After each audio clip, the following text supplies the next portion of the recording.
thank y'all so much. You guys have been a huge help for the growth of this YouTube channel. I'm on the road to 1,000 subscribers.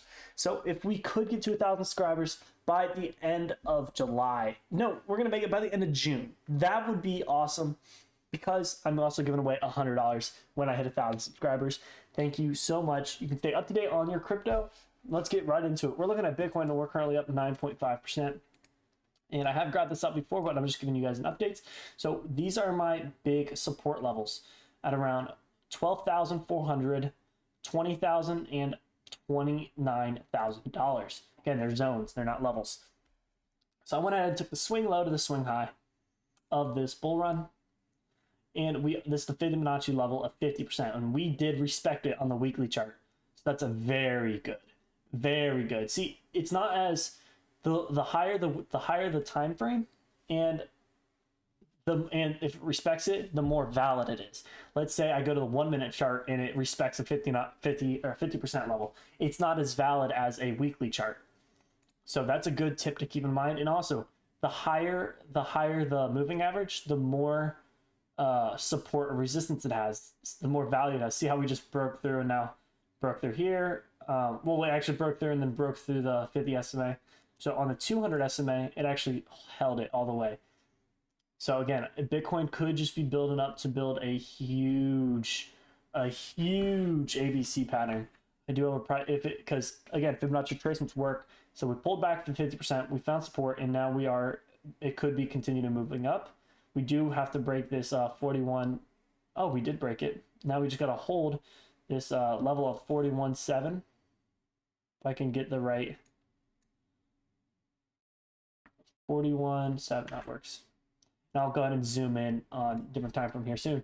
But again, since we held this support level of 50%, we can project it to hit our other 50% level, or this zone in here, this box. And that's at $95,000. That is huge. And this is the end of the year. So, oh no, this is the end of next year. This is the end of the year. I don't think we'll hit 95,000 by the end of this year. That's very, very hard to do. We're gonna have to double.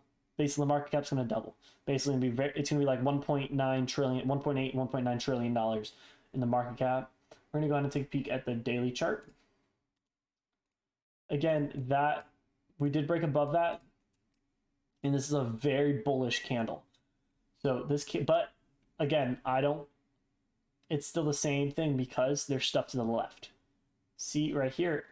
And okay, I'm gonna give you guys an example. This is why I don't day trade crypto. Because in stocks, guess what? This candle would be extremely bullish. And I mean, because see how there's nothing to the left? There's really nothing to the left.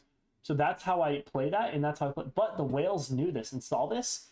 So they were like, nah, we're gonna bring it down and stop them out.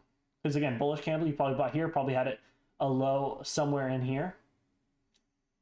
And it would have gone up. And again, it did go up. You probably, if you bought right at close, you would have made 13%. But again, the whales stopped you out. They knew this was gonna happen. So this is exactly why I don't trade crypto in here. Like, it's probably gonna happen the same thing here. But again, see how there's stuff to the left of this? There's all of this in the way. So it's not as valid as something like this. So I only trade when they're at the bottom or at the top of a pattern. That was a flash sale. And see, this is very bullish. This is a very bullish sign, but it goes. And again, these aren't always 100%. But in crypto, they're not as valid as they are in stocks because the whales know how to play and outplay you guys. Because then they'll stop you out. The price will tank. Like, let's say they saw this, so they could have bought here, but they started selling it, and they bought it straight back and pumped the price. And instead of buying up here, they got all the way down here. So instead of 13%, they got 32% of a run. So again, it's super. You have to know your shit when you're trading crypto, because everybody else is out to get you. And that's how it is with stocks too. But the crypto is unregulated, and people have stupid amounts of money that are just dumping it. On the 1 hour or on the daily chart, we are above that level. Again, if we can continue to break above this and kind of consolidate, I want to actually squeeze above in between this 21 EMA, eventually break above that. I'm going to go ahead and take a peek at some Fibonacci retracements here. Again, we go ahead, I'll go ahead and do like right here. We need to be above this level in order to be considered an uptrend now. So that's what we need to happen for it to break this downtrend momentum. So I do want it to pop up above and hold this level of almost like 41.7. Okay. And then kind of get squeezed and ride this 21 EMA above this $46,000 range before we're actually considered into an uptrend. So that's really what I'm looking for. We did hold this level. So we're going to continue to, we still need to break above this. But that's about it for Bitcoin. I still have that price target of $98,000 or somewhere close to that. Not by the end of the year, because I mean it could happen by the end of the year. It's just not likely. So hold your horses. Everything's about to go crazy. Thank you all so much for watching. And if you haven't already, consider subscribing. You can stay up to date on your cryptos every single day. Love y'all. Peace.